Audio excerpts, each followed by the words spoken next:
Got it. Thank you.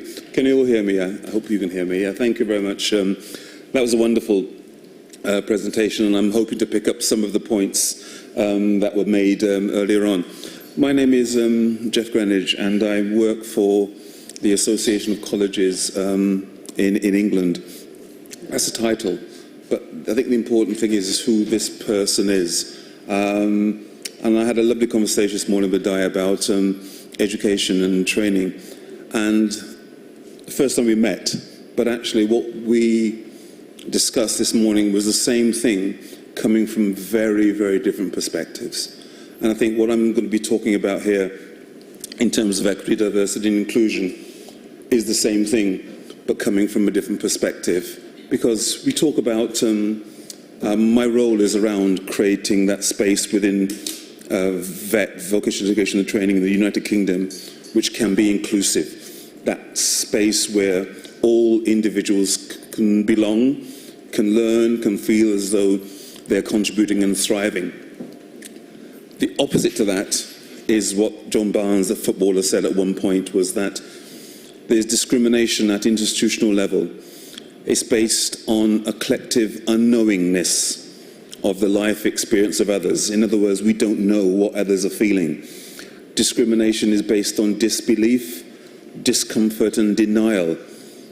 And then complacency sets in. And then we procrastinate. We leave it to mañana. And then nothing happens. So lots of what Di was saying there, I come at this from that perspective as well, saying that we need to take action today. But why don't we take action? We sometimes don't take action because we're living in a really volatile, changing world. You know, 4 years ago, I could come to Spain. I could walk through that line with European passports. Yesterday, I went there and I was told, no, you have to go round the corner because you're no longer you're no longer a EU citizen. It's uncertain, it's complex, it's ambiguous. And when those things happen, we revert back to the denial, the disbelief, the complacency and procrastination, because it's so hard to make the changes that we want to make. But what are we talking about? We're talking about a society where we're diverse. We are all different. Every single person in this world is in this room is unique. You've all got unique qualities, unique talents. And if we have this huge skills gap, why wouldn't I want to use some of the diverse talents of these individuals in this room? Equality is laid down by law in the United Kingdom. You do things wrong, you get put in prison for them. I think the important word for me is one of equity, is what can we do as teachers to lift people up? When I was in school, I was lucky. My teachers lifted me up. They said, you know what, you can do this, you can be this, you know, you, regardless of what your experience is, you can be the best that you can be. And that's what teachers do really well in vocational training. They provide the equity. And they include, the very best teachers include. I was talking about inclusion as being one of the key skills, key competencies that we have going forward in education and training. So that's what we're trying to do within the further education sector within the United Kingdom. Make the most of our diverse talents, provide that equity, and create that space where people can be included. It's not perfect, it will take time, it's not an easy thing to do. So why is it so difficult? I think it's so difficult because we're very much, at the moment, putting people into little boxes. You know, talk about age as a characteristic. I'm old, I'm not a characteristic, I am a person. You know, we talk about race. I am black. That is not a race, that's a colour. You know, I am a person. We talk about sex, you know, I am a man, but I'm still a person. With marriage, you know, we have all these characteristics, and the tendency, the temptation, is that we try and put in place systems, rules, protocols to support a particular characteristic. So if you are a Muslim person, we'll have something to deal with a Muslim person. If you're a disabled person, we call them disabled. I love what you said there about differently abled. People have different talents. We'll have something in place for a disabled person. What happens if you are a disabled Muslim gay man? Which characteristic am I going to be tackling then? You know, we have, for the right reasons, we've identified these things, but can we just begin to talk about people? Can we talk about how people are discriminated against, sometimes deliberately, sometimes not deliberately, sometimes how people are harassed and victimized? You know, I first came into this job at an incredible time when the Me Too movement kicked off, and we got to the point where we really had enough of women being harassed in the streets, and that's when I first picked up this particular role. And then very close to that was the Black Lives Matter, and thought, well, do you know what, we just need to step up and do something about it, as opposed to sitting in my room, talking about it, arguing about it, drinking coffee over dinner and complaining. We must take some action. And I was fortunate enough to have been employed to support other people in taking that action. So what's your commitment to this? What's your commitment to equity, diversity and inclusion? And we've asked that question of senior leaders within the further education sector in the United Kingdom. Some may have a moral commitment. None of these things are wrong. None of these things are mutually exclusive. None are better than the others. You may have a moral commitment to it. You may have a social commitment. You may have an economic commitment. That diversity argument I put forward at the beginning. We have a labour market which is requiring labour. We have lots of refugees, for example, who want to work. That's an economic argument for making the most of diversity. Or it might simply be the right thing to do. So there are lots of different reasons why we want to commit to creating this climate of inclusion in which our diverse talents are able to be used to their greatest effect. So why doesn't it happen? Why is it so hard? Well, I think one of the reasons why it's so hard in the United Kingdom is because we're a very polite society. Let's not talk about that. I remember not so long ago, we had a similar conversation this morning. I was in the changing rooms of the local swimming pool, and there was a young boy. He could have been about 3 or 4, and this boy was looking at me, and I knew what he was thinking. He's thinking, why is this man a different colour to me? And his father said, no, you can't look.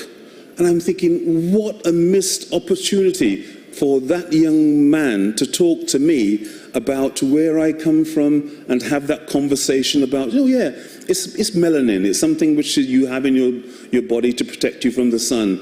And you know, as you get older and you go to the beach, you may get some more melanin. And that young person may not have understood it, but he would not have been afraid to talk to a stranger about that stranger's colour. We miss opportunities because we try to be polite. Let's not talk to that disabled person in the wheelchair. Let's not ask them that question. No, let's sit and talk to people. And because we're living the same lives, we're in that same space, so why wouldn't we share that space? Why wouldn't we share that conversation? Why wouldn't we talk to strangers to find out about them? So we live in a very polite society, and we learn that from a very early age. The other reason I think sometimes progress is slow in some of these things that we're talking about is because our leaders are very, very intelligent, and I think sometimes we are far too intelligent. We don't think like children. Very intelligent people want to have solutions in a very linear, logical, Maslow-type way, hierarchy of needs to go from one to the other. 1 and 1 equals 2. 1 and 1 could actually be 11. 1 and 1 could be binary. So leaders are far too clever, and we want very simple solutions for what actually are quite complex things. Rationality, I think, has its limits. And I think the elephant in the room, the so-called elephant in the room, is that leaders are biased. In fact, you know what? You're biased, you're biased, you're biased. I am biased. We are all biased. I don't actually believe in this. We have a thing in UK called talk about unconscious bias. No, bias is bias. We are biased because of our experiences, because of where we've come from. You know, I've come through from a sporting background. So I believe that anyone who does sport is a good person. Emma, she swims. Emma is a good person, yes. Dai, he walks long distances. He's a good person. Because I connect with people who do sport. And I immediately think they're good people. They are good people. Don't get me wrong, they are good people. But that's one of my biases. I have lots of biases. We all have lots of biases. Let's accept those biases. Let's be aware of those biases. Let's be conscious of those biases. And let's take action to mitigate the risk of the bad biases and to maximize the benefits of the good biases. We are all biased. Unconscious bias, I think, is sometimes a bit of it's a bit of an excuse for bad behavior. Let's accept our biases and let's use them to the best. I think one of the things that we have within education in the United Kingdom, and that's what I'm talking about here, and I don't know the Spanish context that well, but when I saw the direction of travel that was laid out by Dai there, I think this is interesting. We can do things in that assessment compliance way really well. We can meet targets. We can tick the box and say we've done that. And we've done that a lot with equality, diversity, and with equality, really. We've met the targets. We know that we can support people who are disabled. We can put wheelchairs in. You can put a lift to make sure that people get upstairs. We can have disabled bathrooms and toilets and things. We can do the compliance things really well. We can manage risk because we know that if something goes wrong, we will go to court and we will be charged and we will be fined and maybe end up in prison. We do the compliance things really well. Some of us are at the phase where we recognize differences. You know, if someone is different, we'll say, oh, yes, we recognize the difference. We want to have lots of different coloured people, maybe disabled people, on our boards, on our governing systems, and in the senior management. We see a lot of things on television as well. We count them. Oh yes, there's 6 black people there, there's 2 disabled people there. Oh, that's okay, that's good. It's visible. We do things like pay reviews. We compare the male-female pay gap. And we think we're doing something good. You know, it is good. It's a second step. It makes us feel good, and I think it does work. But isn't there a third phase, and possibly a fourth phase? Isn't there a phase where it starts with our leadership? Isn't there a phase where we say that to have different people around the room gives us a much better solution? This morning we had breakfast and Emma, she could see the road. I couldn't see the road. I didn't know that there was lots of traffic outside. I could see the wall and I thought, well, everything is fine. But Emma knew that we had to move quickly because no one looked at their watches, because time was moving on, because the traffic was there. I needed her perspective. I needed that, I needed to talk to her to get that perspective. And that makes a better decision. We got here on time because you could see the road. We couldn't see the road. So diversity around that table is a business strategy. It makes us have better decisions. Qualitative measures, in other words, what Dai was talking about earlier on. How curious are the people in my organization? How well do they feel that they belong in my organization? All those things, I think, help us to measure. our success. And don't forget, we are in a society that likes to measure things. So why don't we begin to measure things in that qualitative way? Change the way that we look at things, apart from simply looking at some of the numbers that we have. What that, I think, will mean is that we move from that institutional discrimination. We move from the system which says that because we work in this particular way with these types of assessment measures, that things don't change. We move from that to a place where we begin to take ownership of something, and we take ownership personally because we're conscious, we're aware of it, and we're taking that personal action today that we need to take today, as opposed to saying, oh, we'll do that tomorrow. It's about what we do consciously as an individual. It's what our behaviors are as a team then, because the team is just a bunch of individuals put together, isn't it, ultimately, who have a common goal. So that team behavior then begins to create a culture. And it creates a culture which is about your behaviors. It's about your habits. It's about the behaviors you exhibit. It's about the behaviors that you as an individual, you tolerate. It's about the stories you tell, the stories about the young child there jumping into that pool. It's those stories that stick with you, that creates that culture within an organization that works. It's the symbols that you have which bind people together. You see the European stars. It's a very, very powerful symbol that binds people together. And finally, it's about the power structures, I think, that you have in your organizations. Is that organization based on that hierarchical power structure? There is always going to be a hierarchy. That's inevitable.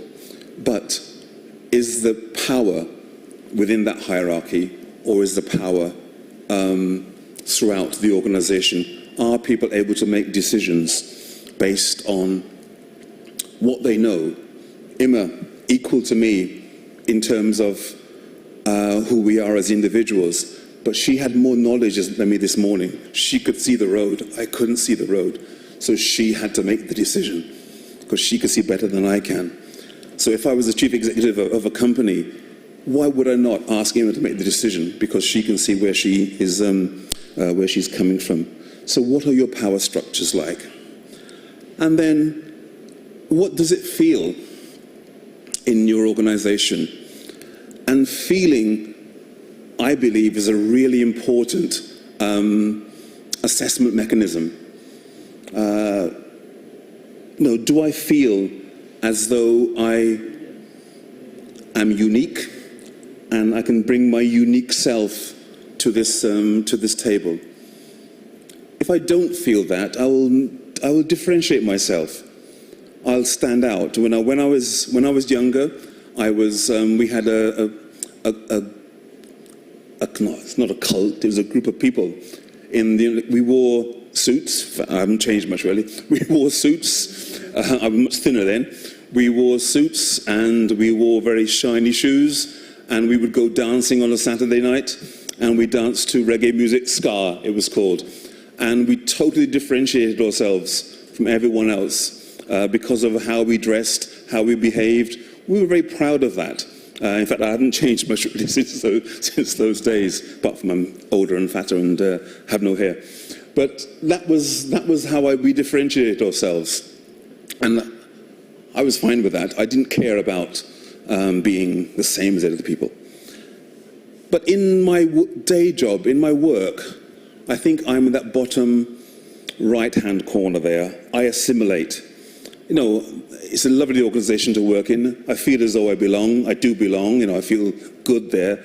But do I really give all my uniqueness? Do I really talk about ska music? Do I really talk about the things that I really want to talk about in an organization?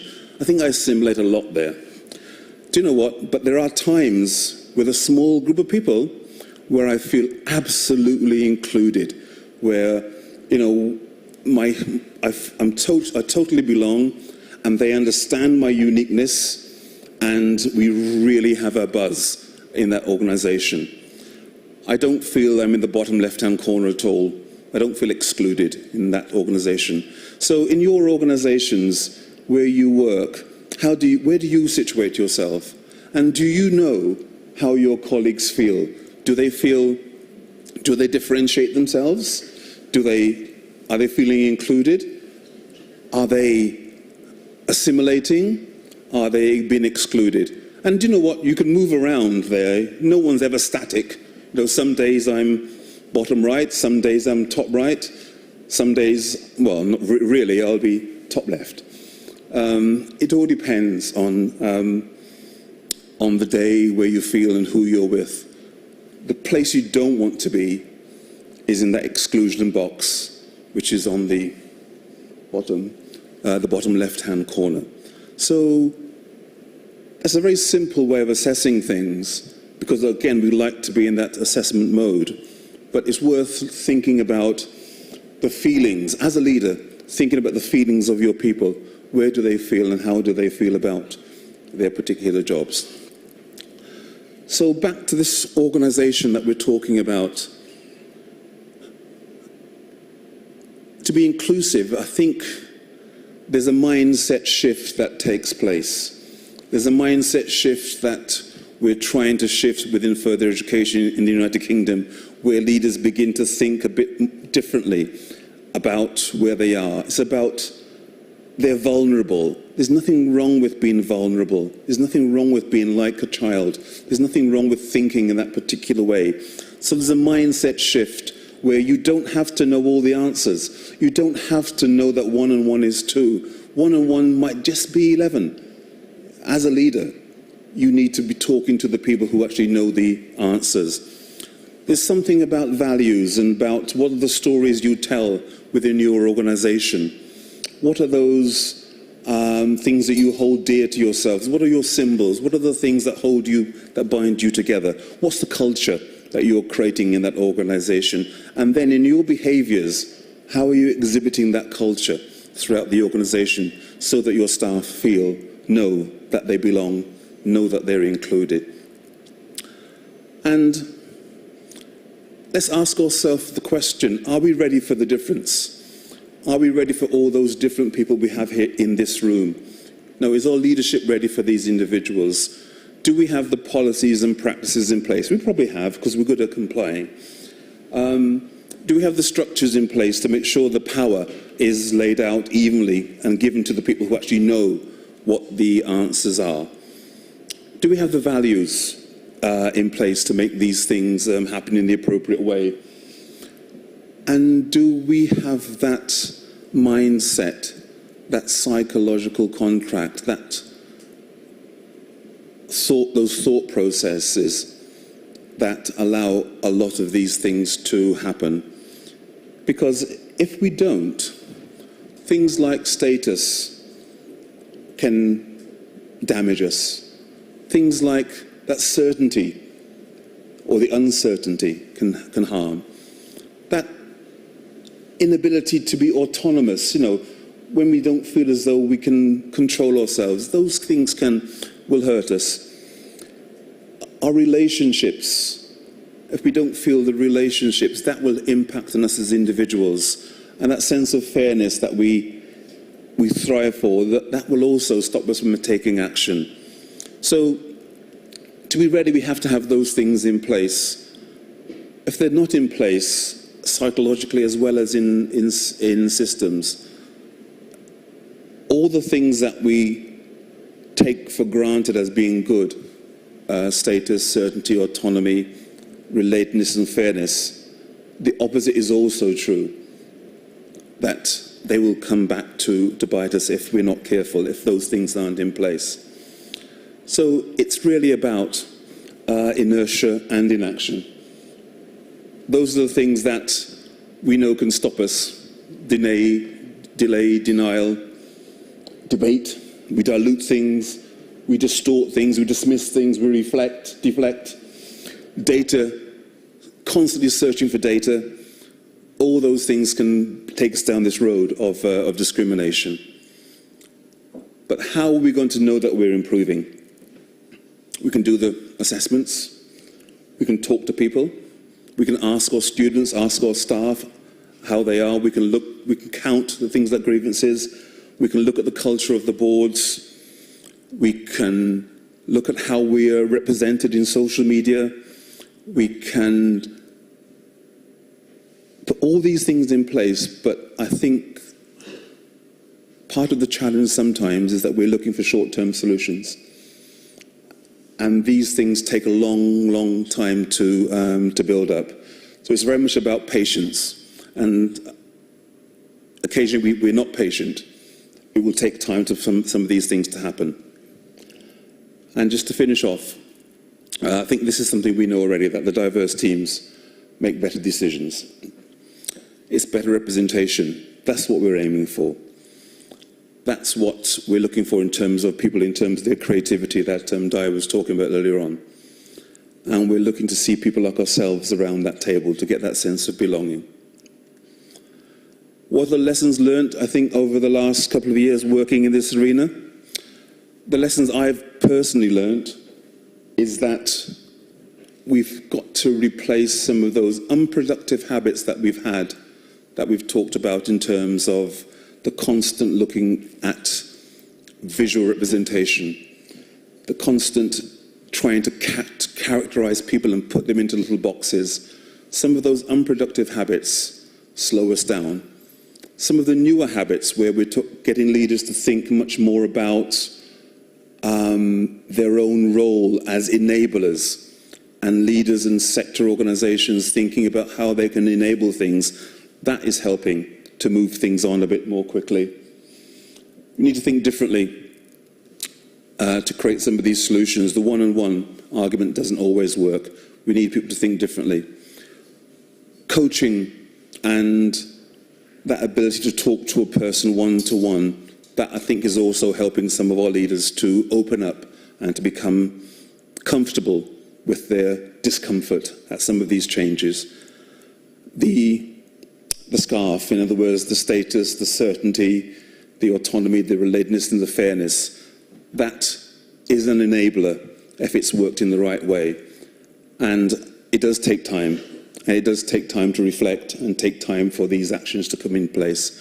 So I'll stop there and thank you for listening and wish you well on your journey to that road of inclusion. So thank you.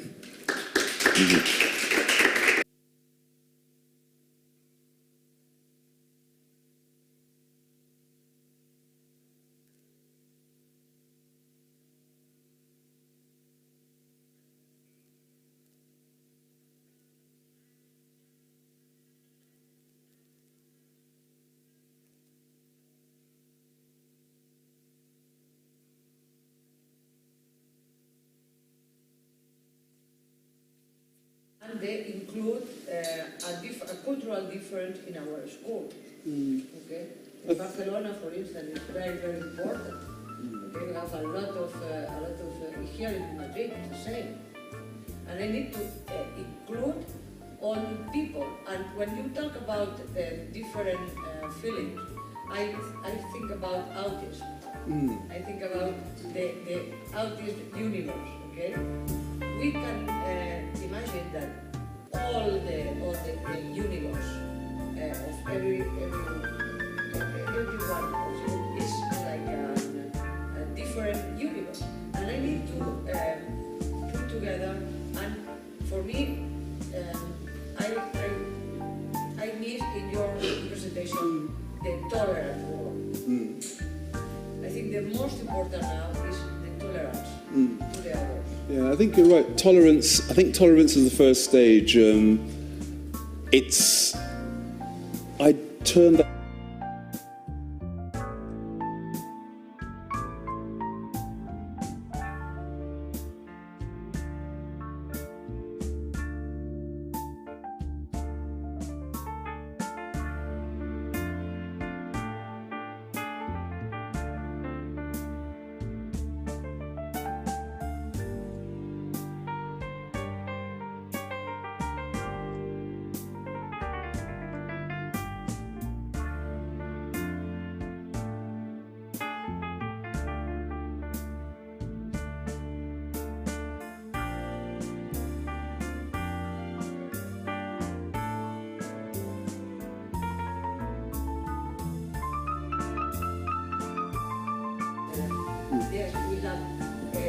were in Europe, extreme right politicians and extreme right movement, and is based in the intolerance. Yes. Not knowledge. Knowledge is not interesting. I don't need to know the others, because if I know the others, I become tolerant. You know? Yeah.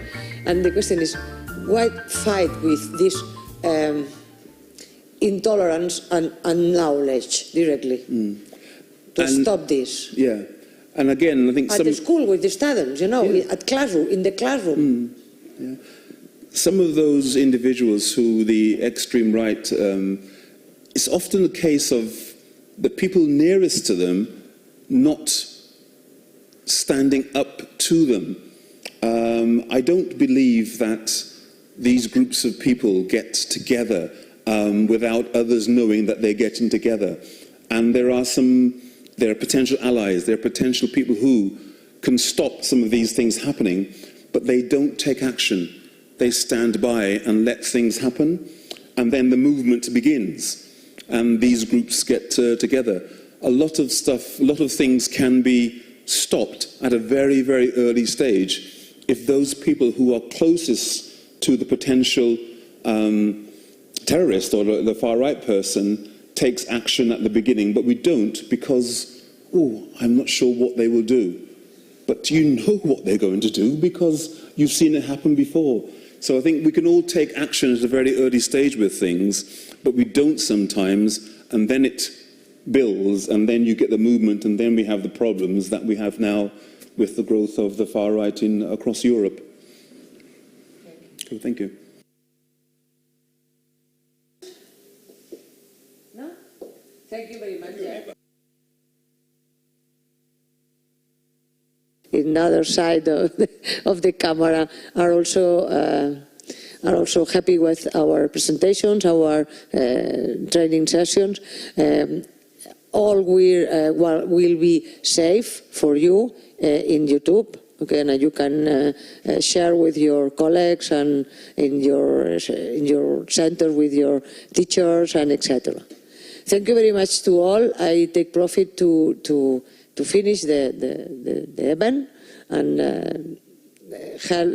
thank you very much to the persons who come here and who are here also from everywhere from Catalonia, from etc. to be here today. Thank you very much.